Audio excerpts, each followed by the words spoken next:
Nôl unwaith eto i'n cyfarfod y Corff Llywodraethol. Good morning, everyone, and welcome back.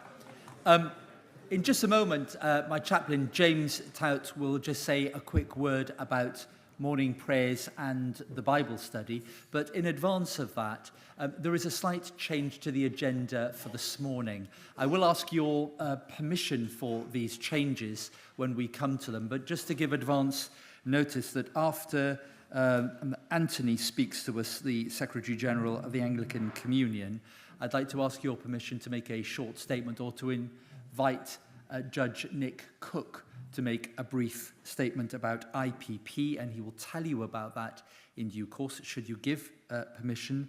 And then an item deferred from yesterday, you will recall we had difficulties with an April 2028 meeting of the governing body. We have some new dates. I'd like to offer those dates to you and ask whether or not you would like to vote on them. Again, we'll ask for your permission just before the farewells when we come to that. James, over to you.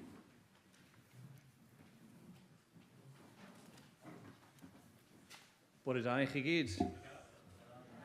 Dim quite mor dda ddoe. Bore da pawb. Llawer o well. Yesterday we spoke a little bit about our engagement with Scripture together, and so I'm grateful to Archdeacon Paul for willing to lead us in our Bible study this morning. If you are a Welsh speaker, there are currently 2 tables designated, and I'll ask Medwyn to wave his hand, and I'll ask Tad Dylan to wave his hand in the back. If you would like to engage with the Bible study through the medium of Welsh, please find yourself one of those tables, and I promise you'll have a chance to go back and sit with your friends afterwards. You won't have to be locked in there all day. But if we don't, we'll have a monolingual Bible study, which wouldn't be so great for us. So if you do want to engage with the Bible study in Welsh, please do sit on either this table or the table at the back. I'll make the announcements about room keys once more, that if you have still got your room key at your earliest possible convenience, could you please give it to Helen, who's in the foyer. And with that, I'd like to invite Archdeacon Paul to lead us in our morning prayers and Bible study. Diolch yn fawr iawn.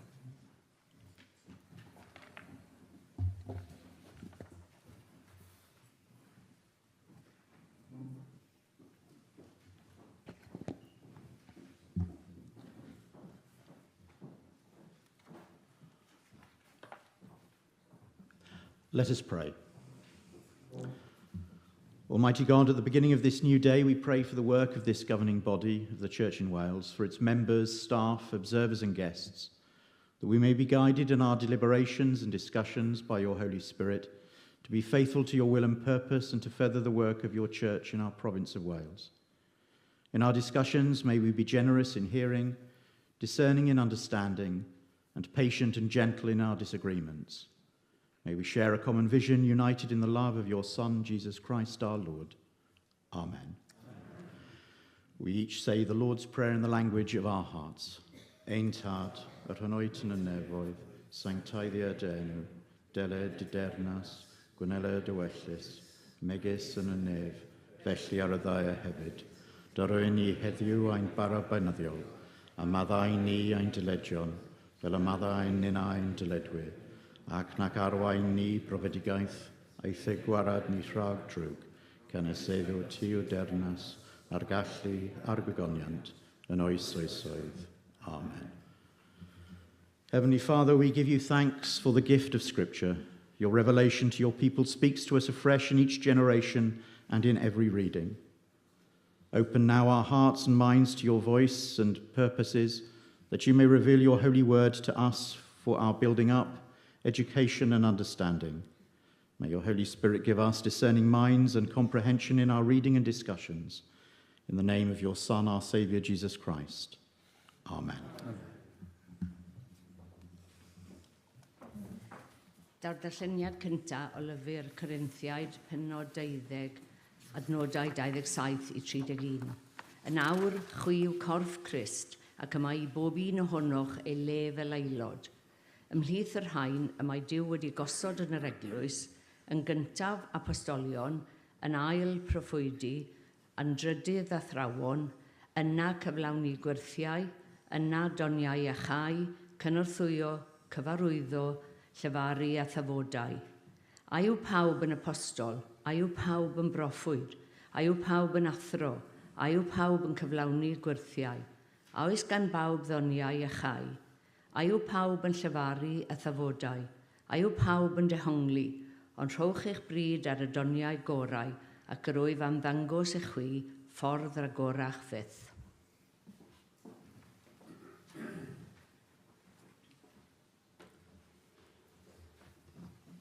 Now you are the body of Christ and individually members of it.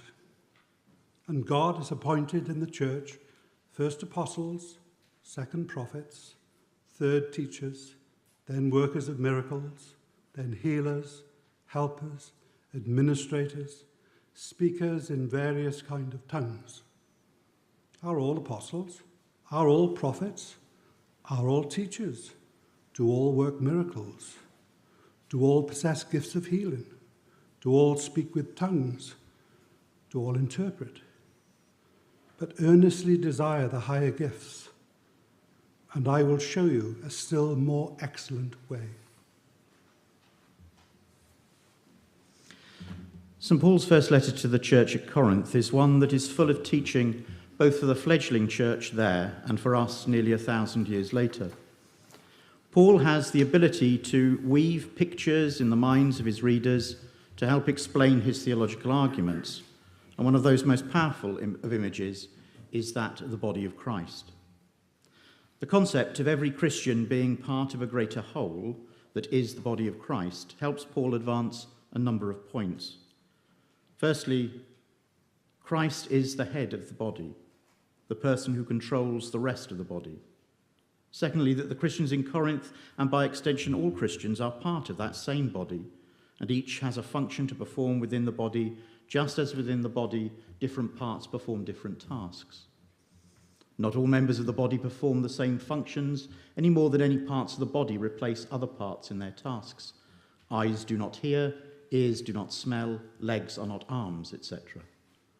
He also introduces an idea of the importance of the unity of the body of Christ, that when parts are missing, the whole suffers. The passage I've chosen for us to study today relates to tasks or ministries that Christians are called to or appointed by God to. In the translation I've asked for from the ESB, these are identified as apostles, prophets, teachers, miracle workers, healers, helpers, administrators, and speakers in various kinds of tongues. Paul is quick to point out that not everyone is called to every ministry, though it's worthy to aspire to these higher gifts and callings. There is no hint that we can become polymaths in calling, where we can do everything. No inkling that anyone is omniscient. Only God can be that. So let's briefly look at some of the various ministries that Paul identifies. Apostles. Well, this one is very clear and simple. They are those called by Jesus and sent out to serve him in his mission, the core leadership of the early church. The 12 apostles as identified in the Gospels, plus Matthias, who replaced Judas Iscariot, and later Paul and Barnabas as apostles to the Gentiles. We could, perhaps more controversially, place Mary Magdalene here as well, as the apostle to the apostles, as she was sent by Jesus himself to tell the others of his resurrection. For Anglicans, we believe that the apostles amongst us today are our bishops. They lead, they have the authority to confirm and to ordain. Apostolic ministry is narrow in regards to the number called, but broad and varied in the depth of the people called to it. Prophets are a little more complicated because we have a tendency to sometimes confuse the role of a biblical prophet with that of a fortune teller. Biblical prophets speak for God and tell the uncomfortable truth to those who have erred from him. They speak with a prophetic voice that speaks truth to power. They warn of the consequences of not doing something or of doing something that is harmful. And whilst they may occasionally give a word of knowledge, as Simeon did to the Blessed Virgin Mary, they are not mystic Meg or tellers of the future as some form of divination. Teachers are widespread across our clergy and laity.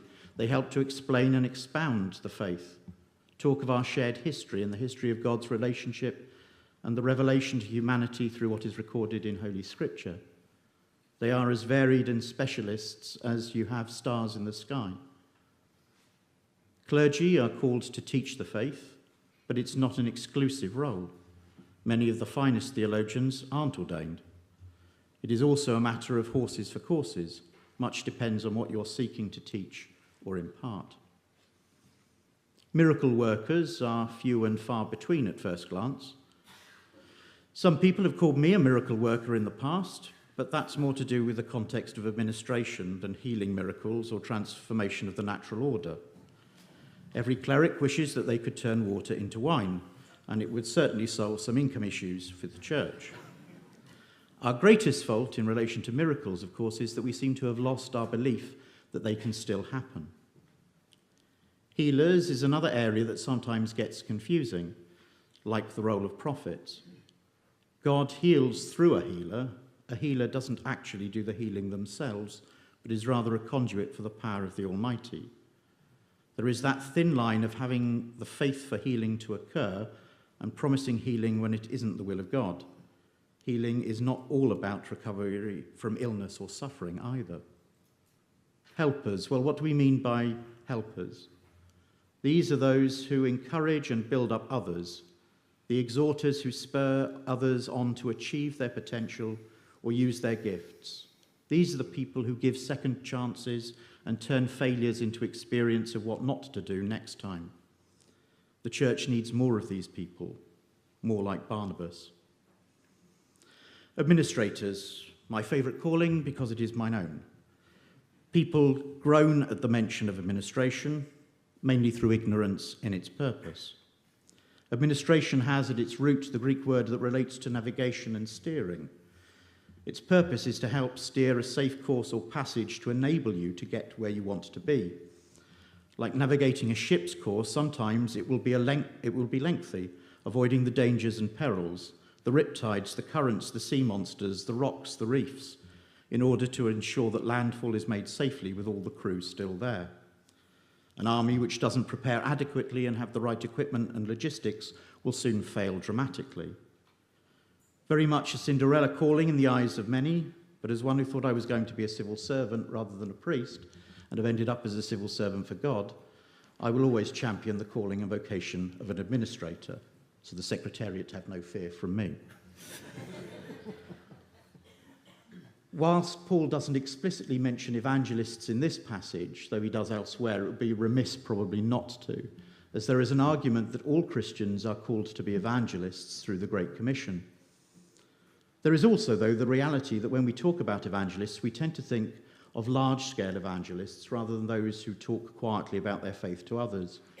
We look to organisations such as the Church Army to produce evangelists with the purpose of having this as their primary role, not bound by the fetters of normal parochial life. Of course, in fact, we have a huge panoply of evangelists within the church in Wales, some ordained, some lay, some specialists, and some who are naturally inclined to the task of evangelism.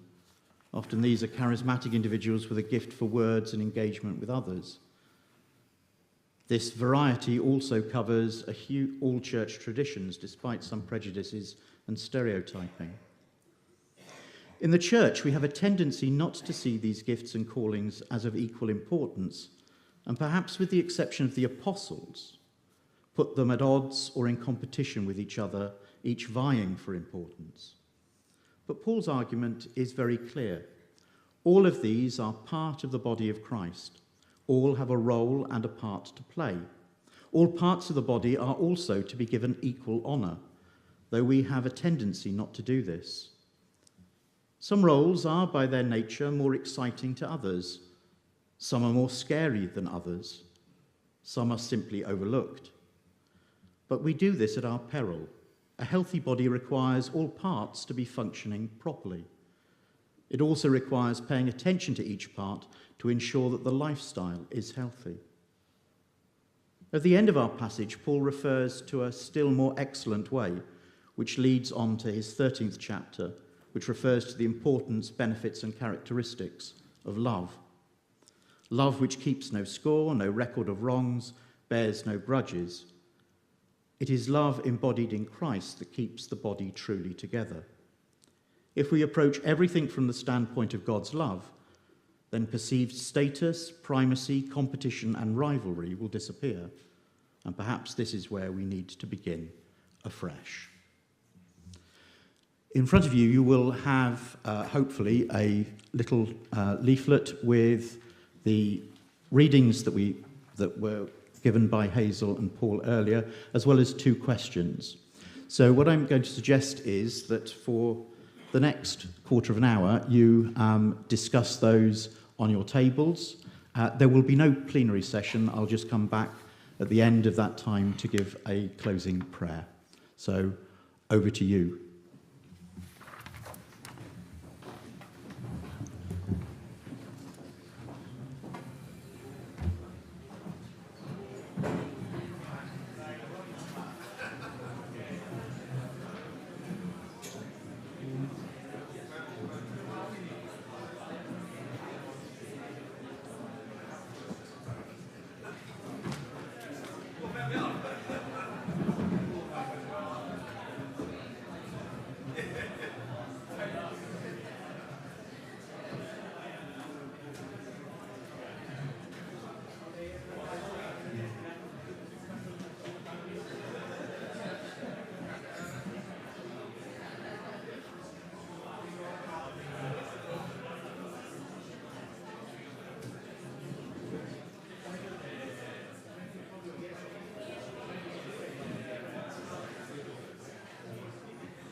Well, thank you, everyone.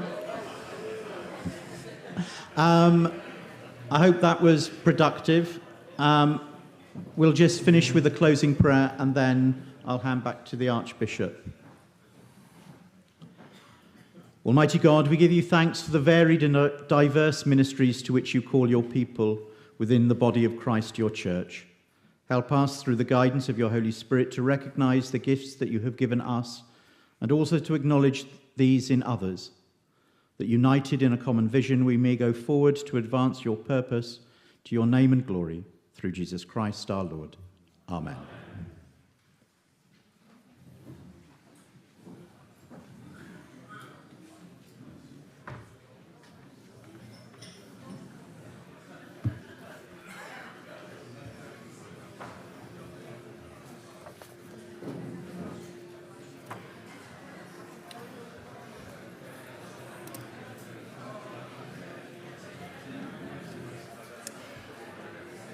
We now come to the formal items on our agenda, and I'd like to invite Canon Justin Davis to take the chair for the first time.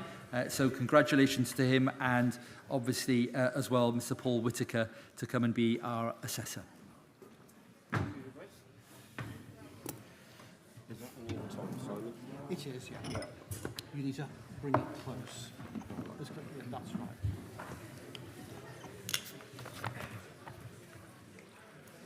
Governing body, good morning, Bore. We are on agendum 16, Drws Agored, Open Doors. So we are going to welcome Mr. Jim Stewart, Wales Church Relations Manager for Open Doors, who will be speaking to us on their work. Welcome, Jim, to governing body. We are looking forward to your words to us this morning. Thank you very much. Thank you so much. Thank you so much.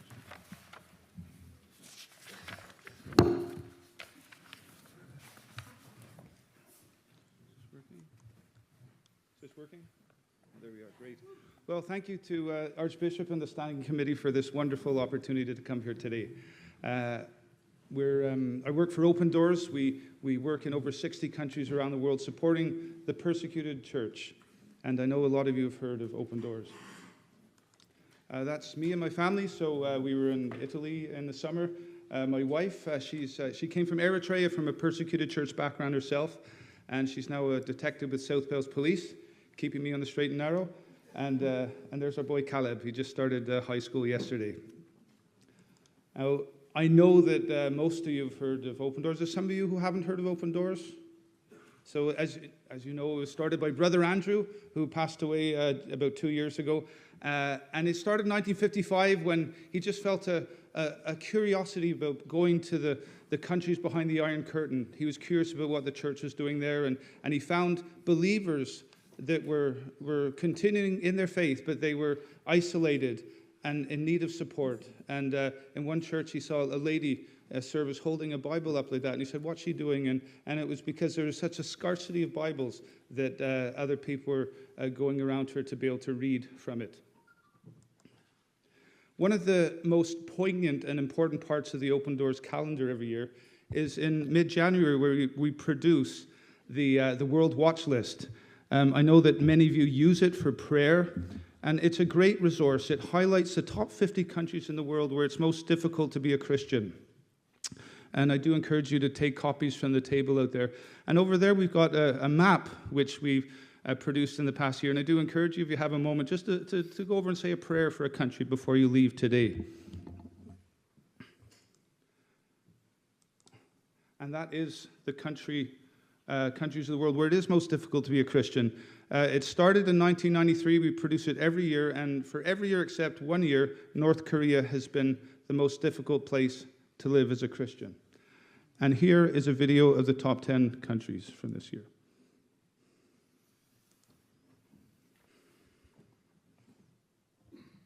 Is there sound?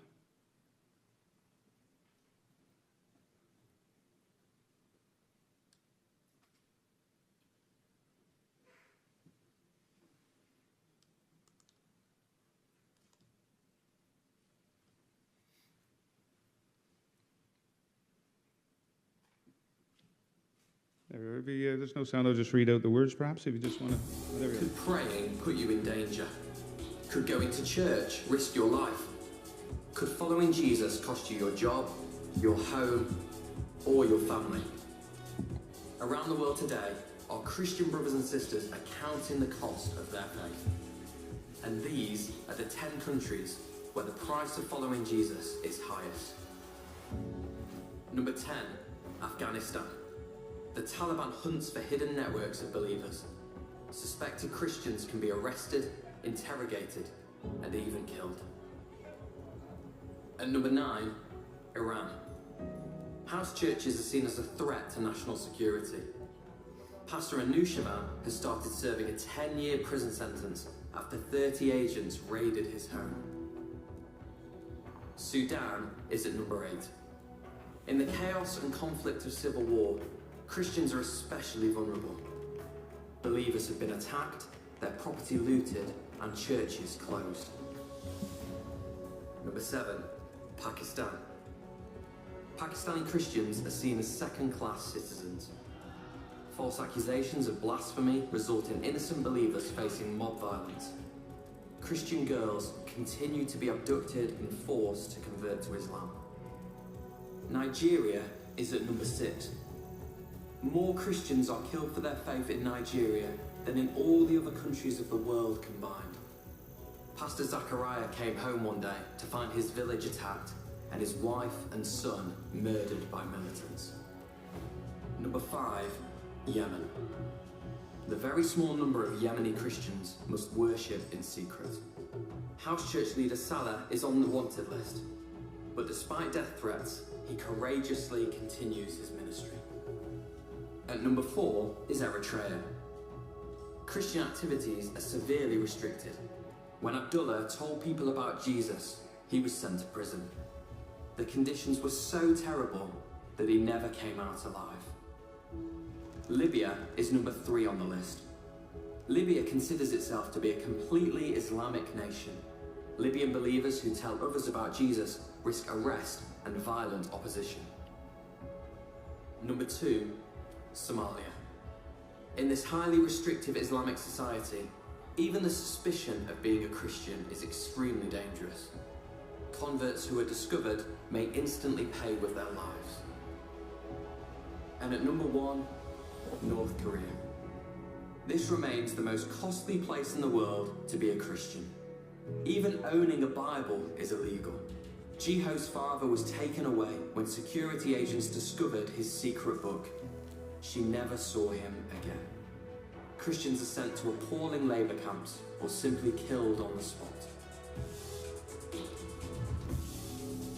More than 365 million Christians face high levels of persecution and discrimination.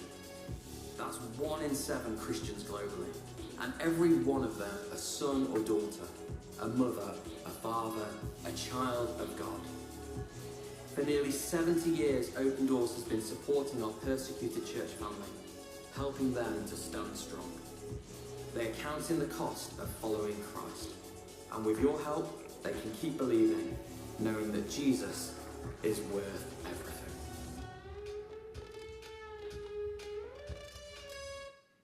Amen.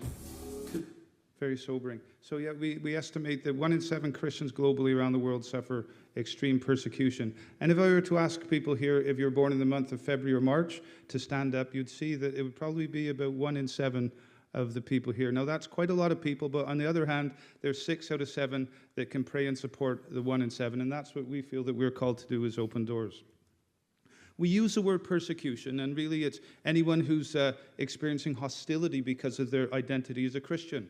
So it could be even being bullied at school, denied employment opportunities, being imprisoned on false charges, or being physically attacked or even killed.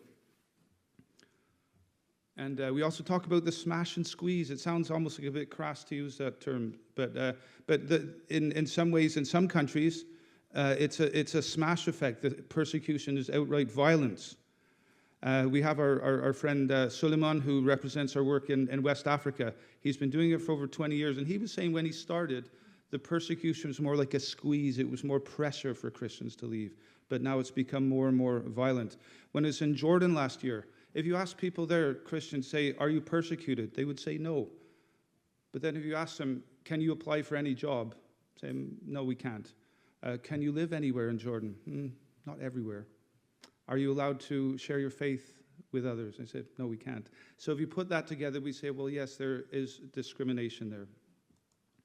But as Bishop Anthony was saying yesterday, the church is growing, and we know that around the world, despite the persecution, and specifically we're going to mention in a minute in DRC, where he mentioned that in the east part of the country, and they've experienced persecution and extremism, but the church is resilient at the moment. They're responding. So just over a year ago, there was a church bombing in Kasindi. It was during a Sunday service, a Pentecostal church, and 17 people were killed and about 40 people were injured. A year later, the church decided not to succumb to that, but to show their defiance and their resilience. And they held a weekend of services. They saw new baptisms, new people appointed into church leadership, and the pastor declared Jesus reigns. Now here's just a short clip just to show the joy of the people as they celebrate their faith.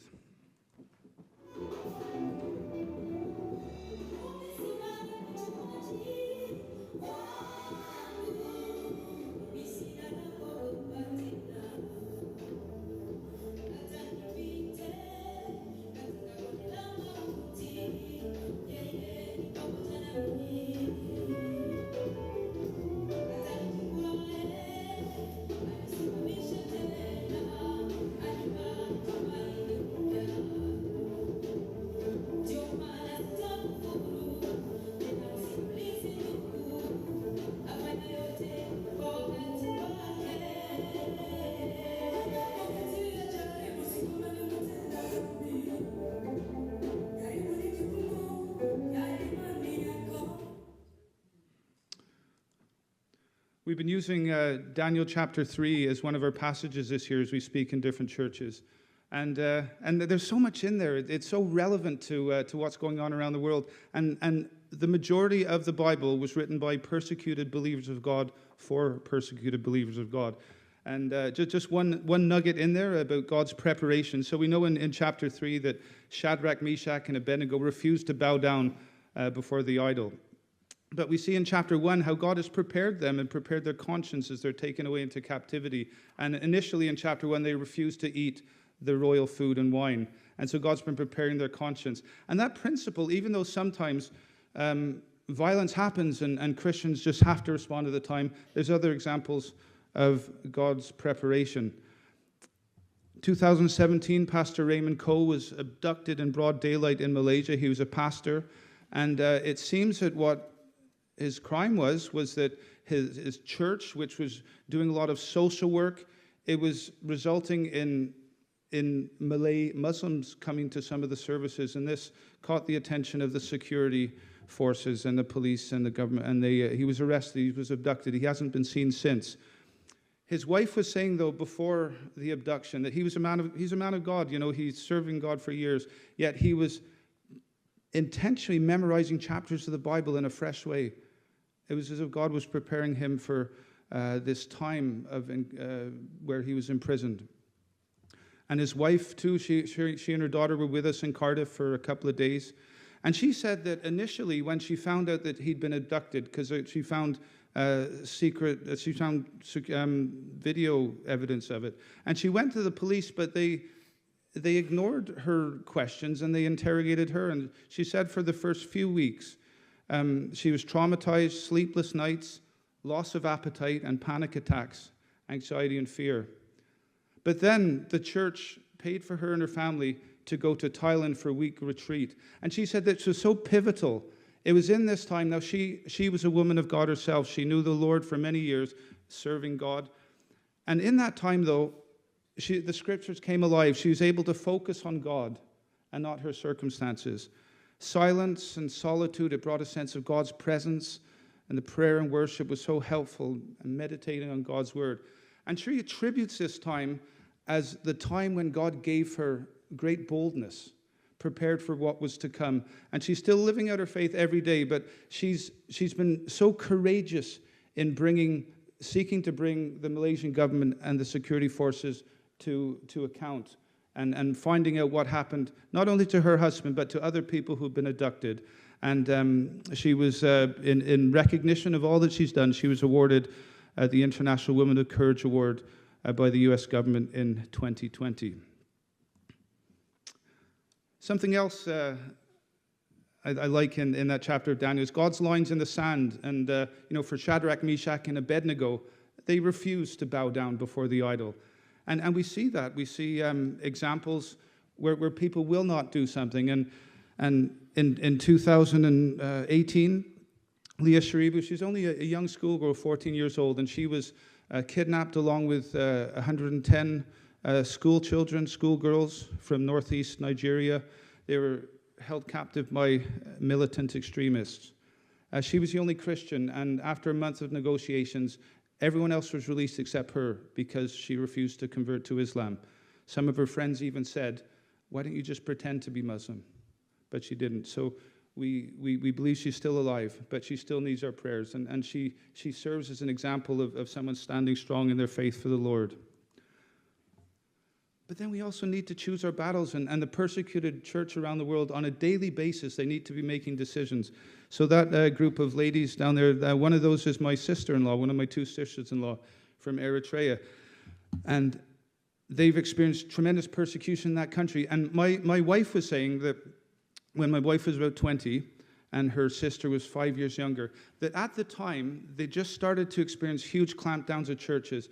And the government had instructed the young girls in that school that on the National Independence Day they were to take part in a dance, a cultural dance. Now, my sister-in-law, she was experiencing great growth in her Christian faith, and she and her friends, they said, no, we're not going to do that. But my wife, she'd been a bit traumatized by seeing and hearing about churches that have been closing down. She said, no, this is not the hill that God wants you to die on. This is not the battle that God wants you to fight. You dance. And so she was persuaded to take part in the Independence Day festivities, and she took part. But some of my sister-in-law's friends didn't do it, and they ended up having to spend time in jail. So it's so precarious, so many difficult decisions that people have to make on a regular basis. A lot of what we do is we're supporting the secret church around the world, and there's so many parts of the world where Christians have to keep their faith secret. Saudi Arabia, for example, places where if someone becomes a Christian, they're not encouraged to actually have a physical copy of the Bible, but instead to have an app. And why is that? Well, if you're in a house having a Christian meeting and the security or police come, you can uninstall an app, whereas it's difficult to hide a Bible. And North Korea as well, the most difficult place to be a Christian. We had someone over recently speaking to us at Open Doors, and her and her family were strong Christians. They'd been able to escape to South Korea. And someone asked, said, how do you share your faith in such a context? And she said, well, often we pray for people before we share faith, maybe for 5 years. And after that time, God softened their heart, and normally they're receptive. And there's some amazing things we'll probably only find out when we get to heaven. She was also saying that her father visited someone on his deathbed, and this had been a family friend for about 30 years. And this person confessed on his deathbed that he'd been sent to spy on the family because it was suspected that they were Christians. And they were Christians, but this spy said that, well, because I saw that the way you lived your lives and how you cared for others, I never once reported on you. And the father led this person to Christ on his deathbed. So what I try to do, we try to think of ways we can support the church, and I've got a prayer slide. I try to do them every month, and we're going to just say, I'm going to read a bit of the notes, and then we'll just say a prayer for the secret church in Afghanistan. So I'll start in Welsh, and then we'll finish in English. So, yr Eglwys Dirgel yn Afghanistan. A mis Awst tair blynedd yn ôl, dychwelodd y Taliban I rym yn Afghanistan. Mae'n rhaid I Gristnogion yn y wlad sicrhau nad yw I ffydd yn cael I darganfod gan y pobl anghywir, ond mae Eglwys cyfrinachol y wlad yn tyfu. Ganed Cada I deulu Mwslemaidd hynod crefyddol, priododd hi esan ac roedd I bywyd cartre yn hapus. Cyn i'r Taliban ddod I rym, roedd menywod Afghanistan yn aml yn cael swyddi ac roedd Cada yn gweithio mewn swyddfa lle daeth yn agos at I phennaeth. Fe daeth yn un ffrindiau ac roedden ni'n teimlo'n rhydd o'i blaen hi, meddai Cada. Un diwrnod wnaeth pennaeth Cada penderfyniad hynod dewr. Roddodd hi Feibl I Cada. Pan gyrhaeddodd Cada adref, dangosodd y Beibl I esan. Nid oeddent wedi darllen y Beibl o blaen, ond roeddent yn chwilfrydig. Pan esi ar llyfr adre a dechrau darllen gyda fy ngŵr, I ddechrau daeth llawer o gwestiynau i'n meddyliau, meddai Cada. Fe wnaethon ni datrys y cwestiynau hynny gyda'n gilydd. Yn y diwedd, gwnaethant y penderfyniad dewr a newidiodd I bywydau I ddilyn Iesu. Cada and Essen knew that they had to keep their new faith secret from the authorities, but they decided to risk sharing the gospel with their family.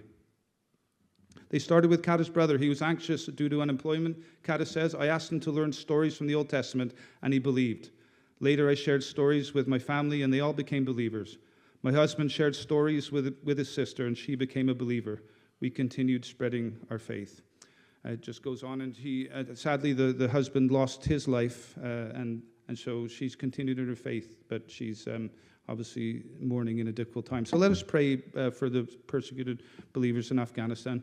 Dear Heavenly Father, we thank you for our brothers and sisters in Afghanistan in the secret church, many of whom need to keep their faith secret. Father, I pray that you protect them from being discovered and give them great strength and hope, Father. I just thank you, Father, for what they've done, for the decisions they've made, and strengthen them, comfort them, I pray, and protect the Open Doors partners in that country in Jesus' name. Amen. Right, coming to an end. Even if he does not, there's some people as well. We follow the Lord, and there's a big difference between what if God doesn't turn up and even if he doesn't turn up. And we see that with Shadrach, Meshach, and Abednego, that even if God doesn't deliver us, we will still follow him. There's a lady that we heard about. We had someone called Delina come over from Iran, and she's doing a lot of great advocacy work, speaking out about what's happening in Iran. She was telling us about a lady that she referred to as auntie. And in that culture, like a lot of cultures, older people are respected. And this older lady, she's come to faith in Christ, and she sees her ministry as she goes on the bus, and she can barely read or write, but she takes copies of the gospel or some passages of the New Testament, and she'll go and sit by a young person, and she'll say, "Excuse me, but my eyesight isn't very good. Can you read this for me, please?" And they'll start to read, and they'll say, "Sorry, my hearing isn't very good. Can you speak up a bit?" And she does this time and time again, and after a while, she'll say, "Oh, I've got to get off now, but you can keep that." And she has been questioned, but as if God's grace is with her. She normally people get questioned for maybe 8 hours the first time, but she was let out after 3 hours. So God's with her. And I love that. When you pass through the waters, I will be with you. And when you pass through the rivers, they will not sweep over you. When you walk through the fire, you will not be burned. The flames will not set you ablaze. Someone else he actually stayed in our house, and he's very passionate for the Lord. My son Caleb, he came up to me. He's met the lady from Malaysia, and he said, "Daddy, I'm going to be honest with you. I prefer normal Christians to fanatical Christians." Now, the Malaysian lady, she was lovely. Her daughter liked Taylor Swift, which impressed my boy. This John is amazing. So he came from a Muslim background in Yemen. He came to faith through having to go to Saudi initially. He lost his faith at the Kaaba. He said, this is man-made, this is not God. And a few years later, he was able to get to Turkey and then Greece. And he gave his life to Jesus. He did a year-long Bible study course. And then he was baptized. And at that time, he really felt that God was calling him in some way to the nations. And what he's done, you can search him up on the internet. He's on YouTube, he's on Instagram, all of the social media channels. But it's came at a great price. His family has been, the imam has issued a fatwa where he's been divorced from his family. And yet, the verse that comforts him is that, what would it profit a man to gain the whole world but to lose his own soul, So he knows that his faith has come at this great cost. But he continues to serve the Lord. Yeah, turning to Jesus in prison, Eritrea, my other sister-in-law, she spent 10 months in prison. And when she got there, she felt such a sense of God's presence. She said, while I was just crying to God, I felt peace. And when I closed my eyes, I felt that Jesus was there standing with me. So how can I get involved? Sign up to receive our emails. Help yourself to the resources out there and have a chat with me. Happy to help in any way we can to help in what you're already doing. You're already praying and giving, and we thank you so much for that. There we are. We won't have time to do this, but a big focus next year is on Africa, Arise Africa, and the terrible violence that they're suffering there at the moment. And I just had one last slide. I just thought if we could, if you know the hymn, if you can pray it with me, just one verse in the chorus of the hymn, take the name of Jesus with you. And apart from everything else in our prayers for the persecuted church, we want them to be connected in their faith to Jesus and to be able to pray to him as well as us to be able to pray and support them in different ways. So if you're familiar, I thought I might have the words up there, but they're not. But I'll just start singing. Take the name of Jesus with you, child of sorrow and of woe. It will joy and comfort give you. Take it then where'er you go. Precious name, oh how sweet. Hope of earth and joy of heaven. Precious name, oh how sweet. Hope of earth and joy of heaven. Amen. Thank you so much for your time.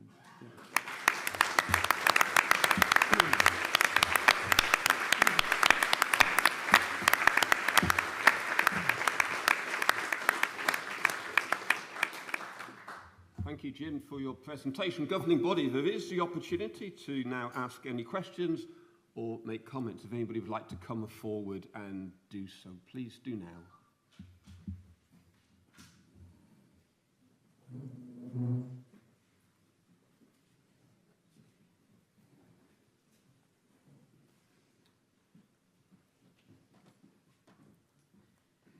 Ruth Coombs, Clergy Co-opted Llandaff. I'd just like to thank you, Jim. Those of you who are already engaged in Open Doors, it's a really amazing thing that they do. One of the things that we've done in our ministry area is to make sure that we've got a copy of the books in each of our churches so that people who are visiting can just flick through them at the back of the church. And our next ambition is to try to get our ministry areas once a month to pray for one of the countries that are on the top 10 of the list. And that's our next ambition. We're starting small, but it is a way of growing that awareness. And if you have churches that you have visitors' books in, put them by the visitors' books because people do pick them up and read them. Thank you. Anybody else would like to make a comment? Mark.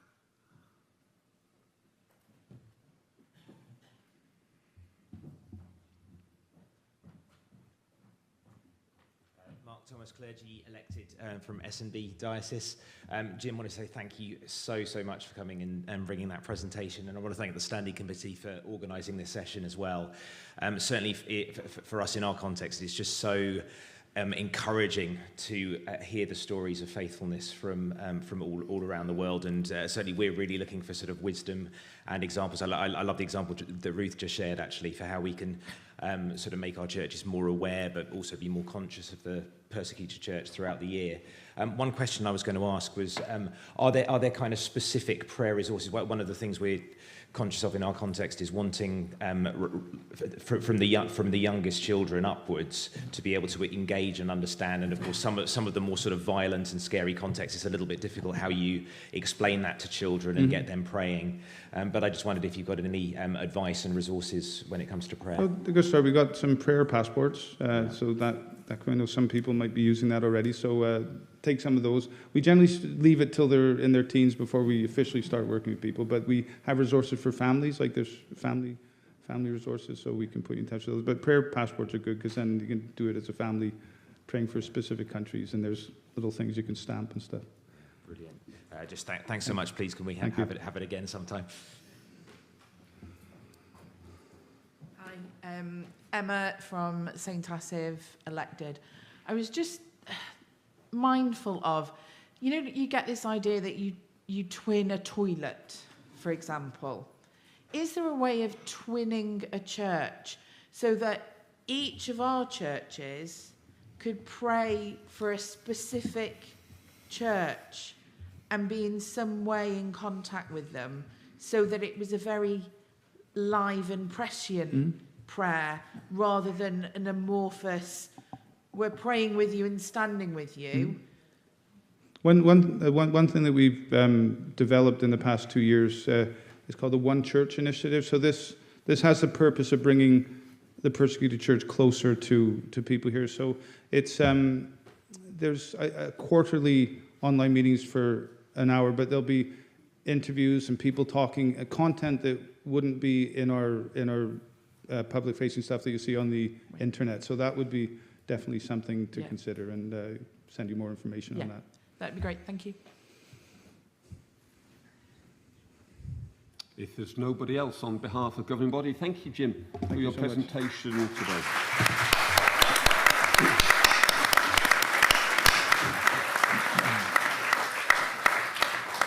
Just a reminder that there is the stall outside from Open Doors where you can find information on their work. You can pick up copies of the prayer diary for September and October and a copy of the World Watch List. And as Jim said, down in the corner there you'll find an enlarged copy of the map to look at today. Governing body, we now move on to Addendum 17, which is the report of the representative body. So the papers are the report from the representative body, the annual report and accounts for the year ended 31 December 2023, and the Common Investment Fund accounts. Now, the accounts have been published in digital format only. This is a motion, and the motion is that the report of the representative body be approved. The proposer of the motion is Professor Medwyn Hughes. I'd like to call Medwyn forward now, please.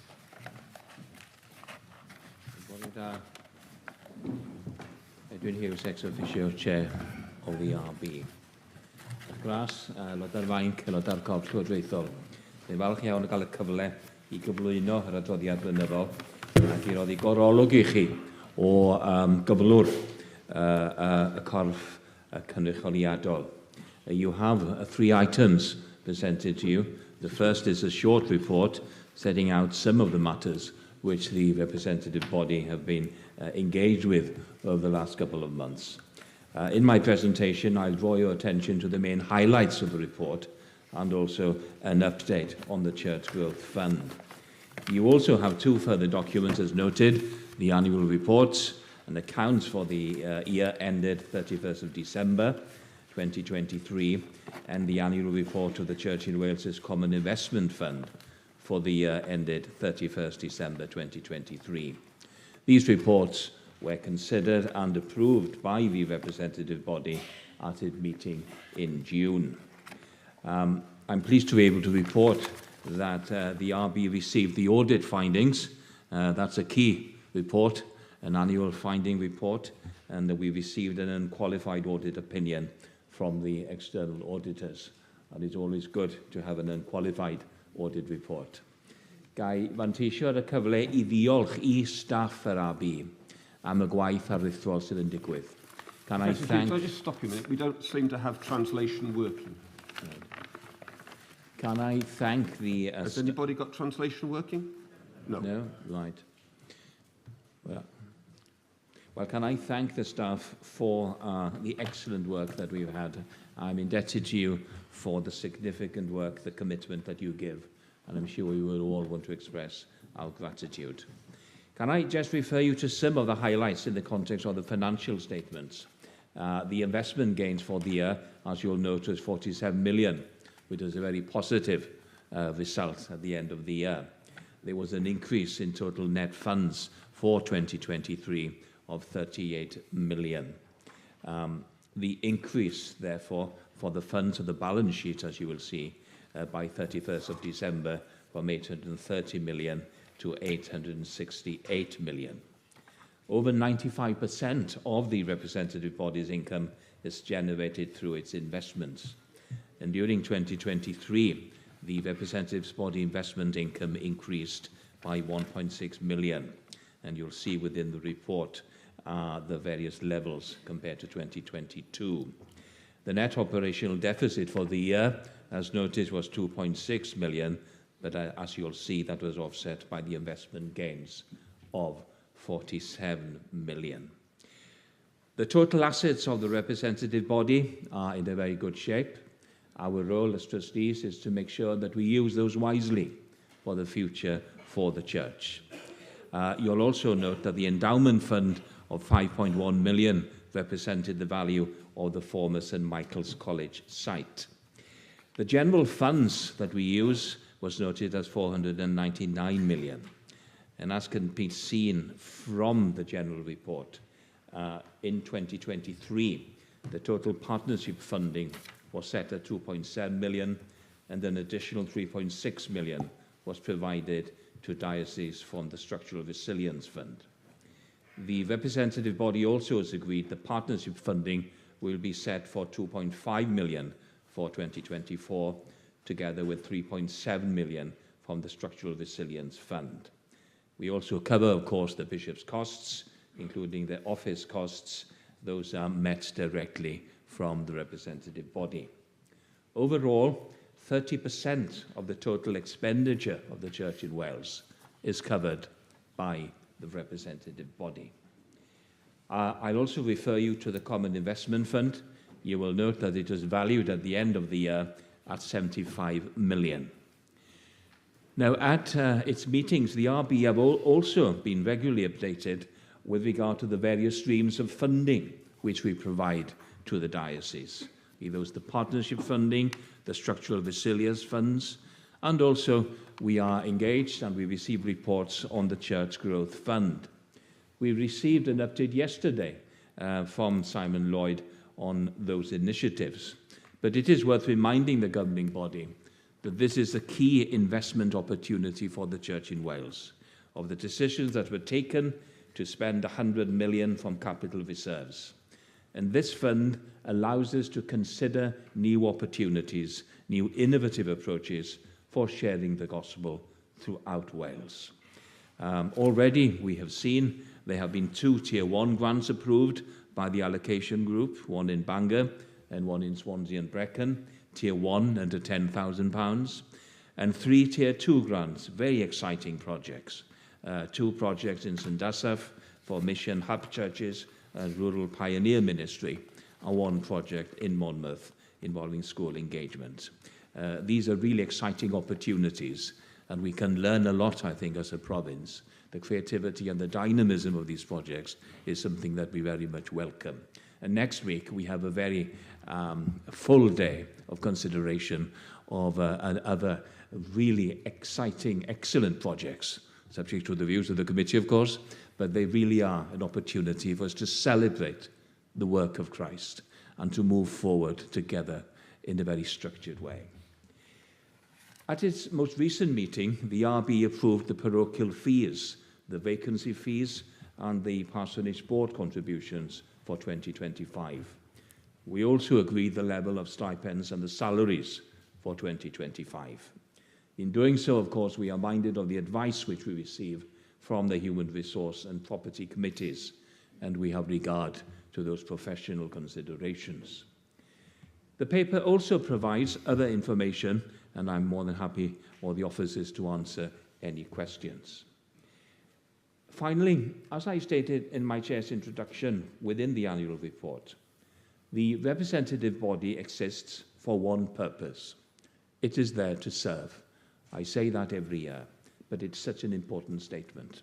It's there to serve, to support, and to resource the 6 dioceses and mission and ministry areas of the Church, to be a steward for its resources, and to enable the proclamation of the gospel.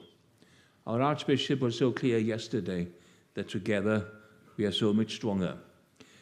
We are there as a facilitator, enabler, in order to allow us together to grow Christian communities in Wales. Growing in Christ, enabling communities to learn of Christ and to be through Christ is at the heart of what we do as trustees. Our role is to be stewards, to be trustees, to be mindful, of course, of charity law, to engage in an appropriate way, having regard to charity law, but also, under the leadership of our Archbishop and bishops, to support the Church, to be bold, to be confident, to celebrate the testament of our communities of faith, and to be an enabler, where the leadership of our bishops and Archbishop allows us to flourish and proclaim the testament of faith, love, and hope. The RB is there to support the work of the Church in Wales, to do that with good stewardship, with good candour, and to do that in an appropriate manner, so God's work here in Wales can be developed and we can celebrate the kingdom together. Diolch yn fawr. That concludes my remarks, so I propose the motion the report of the RB to be approved. Thank you, Professor Hughes. Can I ask the Very Reverend Nigel Williams to second, please?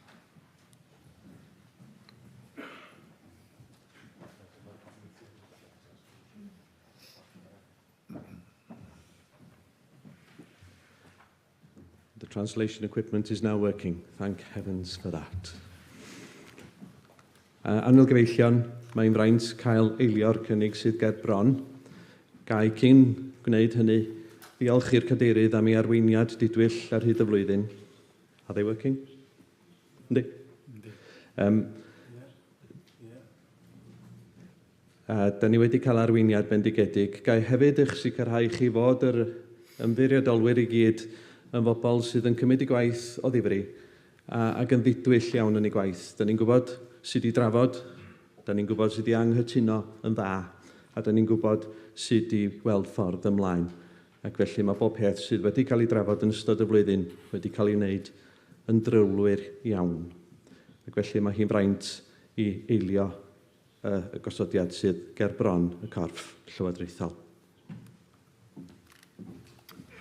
Thank you. Governing body, the floor is now open to debate the motion that the report of the representative body be approved. If anybody would like to come forward and speak, please.